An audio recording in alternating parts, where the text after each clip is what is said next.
ఇవాళ రాష్ట్రంలో మనం ఒకసారి ఆలోచించుకోవాలి. రాష్ట్రంలో పార్టీలు ఉన్నాయి. బీఆర్ఎస్ పార్టీ ఉంది, బీజేపీ పార్టీ ఉంది, కాంగ్రెస్ పార్టీ ఉంది. మరి పార్టీలన్నీ ఉండగా ఇంకొక కొత్త పార్టీ ఏం అవసరం ఒక్కసారి మనం ఆలోచన చేసుకోవాలి. ఉన్న పార్టీలన్నీ చక్కగుండి ఉన్న పార్టీలన్నీ మనకు కావాల్సిన పనులు చేసి పెడితే ఇంకొక పార్టీ అవసరం ఏముంది ఒకసారి ఆలోచన చేసుకోవాలి. ఏనాడైతే బీఆర్ఎస్ పార్టీ నన్ను బయటకు గెంటేసిందో ఆనాడు నేను ఒక్కసారి కూర్చొని ఆలోచన చేసి, ఎందుకంటే ఆడబిడ్డ ఎప్పుడైనా ఇల్లు బాగుండాలనుకుంటారు. ఆడబిడ్డ ఎప్పుడైనా తను మెట్టినిల్లైనా పుట్టినిల్లైనా తను ఉండే రాష్ట్రమైనా దేశమైనా బాగుండాలనుకుంటారు. కానీ అదే ఆడబిడ్డ అదే ఇంట్లో అవినీతి జరిగినా ఇంకొకరికి అన్యాయం జరిగినా చూసుకుంటా ఊరుకోదు. నేను కూడా ఊరుకోలేకపోయినా. అవినీతి జరుగుతుందని చెప్పినా, అన్యాయం జరుగుతుందని చెప్పినా, కొత్తగా ఇయ్యాల చెప్పలే. బీఆర్ఎస్ పార్టీ టీఆర్ఎస్ గా ఉన్నప్పటి నుంచి చెప్తానే ఉన్నా, అధికారంలోకి వచ్చినప్పటి నుంచి చెప్తానే ఉన్నా. నేను చెప్పినటువంటి అనేక విషయాల్లో చర్యలు తీసుకున్నారు, కొన్ని విషయాల్లో తీసుకోలేదు. కానీ అవినీతిని ప్రశ్నించేసరికి, బీసీ బిడ్డల గురించి మాట్లాడేసరికి, ప్రజా ఉద్యమాలు చేపట్టేసరికి ఓర్వలేనటువంటి కొన్ని గుంట నక్కలన్నీ కలిసి నన్ను బీఆర్ఎస్ పార్టీలోకి వెళ్ళి బయటకు పంపించాయి. ఆనాడు నేను ఒక మాట ఆలోచన చేసుకున్నా, నన్ను పార్టీలోకి వెళ్ళి బయటికి పంపిండ్రు, మరి నేనేం చేయాలి? ఒక కష్టం వచ్చింది ఒక ఆడబిడ్డకు, ఏం చేయాలి? 20 ఏళ్ళు పనిచేసినటువంటి వ్యవస్థను వదిలిపెట్టి ఇంట్లో కూర్చోవాలనా, లేకపోతే అదే తొవ్వల ప్రజల మధ్యలో పోయి ప్రజల కోసం పనిచేయాలనా? ఆలోచించుకుంటే నాకు ఒకటే అనిపించింది, ఖచ్చితంగా బయటకు వచ్చినాం, ఆడబిడ్డలం బయటికి వస్తే రానే రావద్దు, వస్తే మాత్రం ఇడిచిపెట్టొద్దు. బయటకు వచ్చినా కాబట్టి నాకు తెలిసింది రాజకీయ రంగంలో సేవ చేయడం కాబట్టి ఖచ్చితంగా ఈ రాష్ట్రంలో ఒక నూతన రాజకీయ పార్టీ పెట్టాలని అనుకున్నాను. పెట్టిన తర్వాత చాలా మందితో ఆలోచన చేసినాం. నేను ఒక్కదాన్ని ఏం నిర్ణయం తీసుకోలే. సమాజంలో అనేక మంది మేధావులు ఉన్నారు, భారతదేశంలో అనేక మంది గొప్ప వ్యక్తులు ఉన్నారు. అందరితో కూడా మాట్లాడినా. ఇవాళ ఏం కావాలి మన రాష్ట్రంలో, ఎవరి కోసం పెట్టాలి పార్టీ? ఎవరిని అడిగినా ఒకటే చెప్పిండ్రు, అక్క మా తెలంగాణ వచ్చి 12 ఏళ్ళు అయింది, ఇప్పటికి కూడా తెలంగాణ రాకముందు మాకెంత జీతం ఉందో మాకు గంతే జీతం ఉంది, తెలంగాణ రాకముందు మాకెంత గిట్టుబాటు వచ్చిందో ఇప్పుడు గంతే వస్తున్నది. కానీ ఖర్చులు పెరిగిపోయినాయి, ఉప్పు ధర ఎక్కువైంది, పప్పు ధర ఎక్కువైంది, నూనె ధర ఎక్కువైంది, ఇంటి ఆదాయం మాత్రం పెరగలేదు. మరి ఇవాళ మా పిల్లగాన్ని ఒక మంచి స్కూల్లో వేయాలంటే వేసే పరిస్థితి లేదు. మా ఇంట్లో ఎవరికన్నా జబ్బు వస్తే, యాక్సిడెంట్ అయితే హాస్పిటల్లో చూపించే పరిస్థితి లేదు. ఈ ఆలోచన చేసిన తర్వాత అనేక మంది మేధావులతోని, ప్రపంచవ్యాప్తంగా ఉన్న వాళ్ళతో మాట్లాడినా. నేను వాళ్ళందరితో మాట్లాడినాక ఒక 5 కార్యక్రమాలు ఎంచుకున్నా. ఈ 5 కార్యక్రమాలను నేను పాంచజన్యం అనే పేరు పెట్టుకున్నా. భగవంతుడు శ్రీకృష్ణుడు అధర్మం మీద యుద్ధం చేయాలనుకున్నప్పుడు, పేదవాళ్ల పక్షాన నిలబడాలనుకున్నప్పుడు, ఎవరూ లేని వాళ్ళ పక్షాన ఉండాలనుకున్నప్పుడు ఆయన పాంచజన్యం అనే శంఖం పూరించిండు. ఆయనను స్ఫూర్తిగా తీసుకున్న పాంచజన్యం అనేటటువంటి పథకం పెట్టుకొని ప్రజల మధ్యలోకి వచ్చిన. ఏంటిది పాంచజన్యం? మొదటిది, మనందరికీ ఉచిత రావాలి. అది పేదవాళ్ళైనా సరే పెద్దవాళ్ళైనా సరే. ప్రభుత్వ స్కూళ్లలో ఉచిత విద్య ఉంది, లేదని నేను అంటలేను. కానీ ఒక మాట చెప్పాలి, ఎట్లుంటాయి మన ప్రభుత్వ స్కూళ్ళు? ఊర్లలో స్కూల్లే ఉండయి. స్కూల్ ఉంటే భవంతు ఉండదు, భవంతు ఉంటే స్కూల్ ఉంటే భవంతు ఉండదు, భవంతు ఉంటే పిల్లలు ఉండరు, పిల్లలు ఉంటే భవంతు ఉండదు. మా గద్దరన్న చెప్పిండు ఎప్పుడో, చెట్టు కింద పోరగాన్లు కూర్చుంటారు, పొద్దు తిరిగినట్టు చెట్టు చుట్టూ తిరుగుకుంటా నేర్చుకుంటారు. పిల్లలు వస్తే సార్ రాడు, సార్ వస్తే పిల్లలు రారు, పిల్లలు పంతులు ఇద్దరు వస్తే రాద్దామంటే చాక్ పీస్ ఉండదు. గసోంటి పరిస్థితుల్లో ప్రభుత్వ స్కూళ్ళు ఉన్నాయి. మరి ప్రభుత్వ స్కూళ్ళకు పంపిద్దామా? పంపిస్తున్నారా ఇవాళ ఎవరన్నా?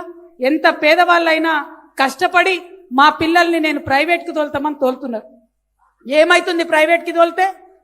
1000 రూపాయలు, చిన్న చిన్న పట్టణాల్లో కూడా 1000 రూపాయలు ఉన్నాయి, అవి కట్టలేని పరిస్థితి ఉంది. యహా పే జిత్నే భీ హమారే ఖవాతీన్ బైఠే హై, ఇక్కడున్న ఆడబిడ్డలందరికీ నేను చెప్తా ఉన్నా, రేపటి నాడు మీరు తెలంగాణ రక్షణ సేన పార్టీకి అవకాశం ఇవ్వండి, మమ్మల్ని ప్రభుత్వంలోకి తీసుకురండి. మీ ఇంట్లో పుట్టిన బిడ్డలందరికీ కూడా అది ప్రైవేట్, ఎక్కడ ఏ స్కూల్లో చేర్పించినా ప్రభుత్వమే డబ్బు కడుతుంది. ₹1 కూడా మీరు ఫీజు కట్టే అవసరం లేకుండా మీ పిల్లల్ని చదివించుకోవచ్చు. ఎందుకు ఈ మాట చెప్తా ఉన్నా అంటే, ఆడపిల్లలకు ఒకటే ఆలోచన ఉంటది, మా పిల్లలు చదువుకోవాలి, మా పిల్లలు బాగుపడాలి, నేను పడ్డ కష్టం మా పిల్లలు పడొద్దని ఉంటది. ఇవాళ ఫీజులు కట్టలేని పరిస్థితులున్న తల్లిదండ్రులకు నేను మాట ఇస్తా ఉన్నా, రేపటి నాడు మీ ఆడబిడ్డ సర్కారు వస్తుంది, ఖచ్చితంగా వచ్చినప్పుడు ఫీజు మొత్తం కూడా గవర్నమెంటే భరిస్తుంది. అదే విధంగా వైద్యం, ఇవాళ ప్రభుత్వ ఆసుపత్రికి పోతే సూది ఉంటే దూది ఉండదు, దూది ఉంటే సూది ఉండదు. ప్రభుత్వ ఆసుపత్రికి పోతే రకరకాల విచిత్రమైన పరిస్థితులు ఉన్నాయి. ఆరోగ్యశ్రీ ఆరోగ్యశ్రీ అంటారు. ఆరోగ్యశ్రీ ఎట్లుంటదమ్మా మనకు తెలియదా? అరచేతికి దెబ్బ తగిలితే ఆరోగ్యశ్రీ ఉంటది, మోచేతికి దెబ్బ తగిలితే ఆరోగ్యశ్రీ ఉండదు. అటువంటి అనేకమైన రూళ్లు పెట్టి ఇబ్బందులు పెట్టే పరిస్థితి ఉన్నది. వెంటనే ఏం చేస్తాం, మనం ప్రైవేట్ హాస్పిటల్కి పోతాం. ప్రైవేట్ హాస్పిటల్కి పోతే లక్షలలో అవుతుంది, ఇలా లక్షలలో అవుతుంది ఖర్చు. కానీ అడిగేటోళ్ళు లేరు, ఇచ్చేటోళ్ళు లేరు. నేను మాట ఇస్తా ఉన్నా, తెలంగాణ బిడ్డ మాట అంటే మాటనే ఉంటది, తప్పేది ఉండదు. పైగా ఒక ఆడబిడ్డ మాట ఇచ్చిందంటే ఎట్లుంటాం ఆడబిడ్డలం, మనం చేసేదే చెప్తాం, చెప్పింది ఖచ్చితంగా చేస్తాం. నేను మీకు మాట ఇస్తా ఉన్నా, ఉచిత వైద్యం ఎంత పెద్ద హాస్పిటల్కి పోయినా, ఎంత పెద్ద రోగమైనా మన తెలంగాణలో ఏ ప్రైవేట్ హాస్పిటల్కి పోయినా ఉచిత వైద్యం ఖచ్చితంగా మన కుటుంబంలో ప్రతి ఒక్కరికి మీ ప్రభుత్వమే దగ్గరుండి కడతది. నేను ఈ రెండు మాటలు చెప్పగానే అన్ని పార్టీలలో మొగోళ్ళే ఉన్నారు కదా, అన్ని పార్టీలలో అన్నలే ఉన్నారు, తండ్రులే ఉన్నారు. వాళ్ళందరూ నా మీద పడిపోయారు. యాడికెళ్ళి ఇస్తావు, పైసలు ఏడున్నాయి అంటారు. నేను ఒకటే మాట చెప్తా ఉన్నా, మీరు తిండి బంద్ చేయండి, మీరు అవినీతి సొమ్ము తినడం బంద్ చేయండి, పేదవాళ్లకు విద్య వస్తుంది, పేదవాళ్లకు వైద్యం కూడా వస్తుంది. నేను లెక్కలేసి చూపిస్తా, ఉట్టిగా మాట్లాడేదాన్ని కాదు. నేను చదువుకున్న దాన్ని దేవుడి దయ వల్ల. ఒకప్పుడు మా అమ్మ కలగన్నది, పట్టుబట్టి నన్ను ఇంగ్లీష్ మీడియం స్కూల్ వేస్తే ఆమె దయతో అమెరికా దాకా పోయి చదువుకొని వచ్చిన. ఆ తెలివితేటలతోనే చెప్తున్నా, ఈ రాష్ట్రంలో ఉన్న బడ్జెట్, ఇప్పుడున్న బడ్జెట్ తోనే ఉచిత విద్య ఇవ్వచ్చు, ఉచిత వైద్యం ఇవ్వచ్చు. మీరు టిఆర్ఎస్ పార్టీని గెలిపించండి, ఈ రెండు నేను ఇచ్చి చూపిస్తా. ఇక మూడవది, మస్తు ప్రభుత్వాలు వస్తున్నాయి పోతున్నాయి, అందరు కూడా యూత్ గురించి మాట్లాడతారు. కానీ ఎవ్వరు కూడా యూత్ కు ఒక్క రూపాయి కూడా ఇవ్వలేదు. Not even a single rupee ఎవరు కూడా యూత్ నమ్మి ఇవ్వలేదు. మగ పిల్లలకి ఇవ్వలేదు, ఆడపిల్లలకి ఇవ్వలేదు. అందరు చదువుకుంటున్నారు, ఉద్యోగాలు రానటువంటి పరిస్థితి ఉంది. ఓ చిన్న వ్యాపారం చేయాలంటే మళ్ళా తల్లిదండ్రులు అడుక్కోవాలి, భూమి తనఖా పెట్టాలి. ఇక్కడున్న మా యూత్ అందరు కూడా చెప్తున్నారు నాతోని, అక్క మేము ఒక బైక్ కొనుక్కోవాలంటే మా అమ్మ దగ్గరకు పోయి అడగాలి, మా అమ్మ గ్రూప్ లో పోవాలి, 10 మంది ఆడవాళ్లతో కలిసి పైసలు ఎత్తాలి, ఆమె ఇచ్చే లక్షన్నరతోని నేను బండి కొనుక్కోవాలి. పోనీ ఎవరన్నా తమ్ముడు ఒక ఆటో కొనుక్కుంటా ఒక 3 లక్షల రూపాయలు అవుతాయంటే మళ్ళా అదే పరిస్థితి. వయసు వచ్చిన పిల్లలు అయ్యుండి, వయసు వచ్చిన ఆడపిల్లలైనా మగపిల్లలైనా డిగ్రీలు చేసి పీజీలు చేసి మళ్ళా తల్లిదండ్రుల్ని పైసలు అడుక్కోవాలంటే నామోషి అనిపిస్తుందని అన్నారు. అందుకే వాళ్ళ కోసం ఆలోచన చేసిన. నేను ఇవాళ మీకు మాట ఇస్తా ఉన్నా, నేను మా యూత్ ని నమ్మదలుచుకున్నా, మా ఆడపిల్లల్ని నమ్మదలుచుకున్నా, మా మగపిల్లల్ని నమ్మదలుచుకున్నా. మీకు ఏమన్నా ఐడియా ఉండని బిజినెస్ ఐడియా, 2 లక్షల నుంచి 20 కోట్ల వరకు, 2 lakhs to 20 crores, మీకు ఏమన్నా ఐడియా ఉండనియండి. Without banks, without bank intervention, without any guarantee, మీ గవర్నమెంటే గ్యారంటీగా, నేనే మీకు గ్యారంటీగా ఉండి మీరు బిజినెస్ చేసుకోవడానికి నేను అవకాశం ఇస్తాను. చేయండి. ఒక గూగుల్ క్రియేట్ చేయండి, ఒక అమెజాన్ క్రియేట్ చేయండి, ఒక మైక్రోసాఫ్ట్ క్రియేట్ చేయండి. ఆ చేసిన వాళ్ళు ఎవరు గొప్పోళ్ళు గారు. ఆయా దేశాలల్లో ఆ ప్రభుత్వాలు వాళ్లకు డబ్బు ఇస్తాయి కాబట్టి, ఆ యువతకు వడ్డీ లేకుండా రుణాలు ఇస్తాయి కాబట్టి వాళ్ళు యూత్ చేయగలిగిండ్రు.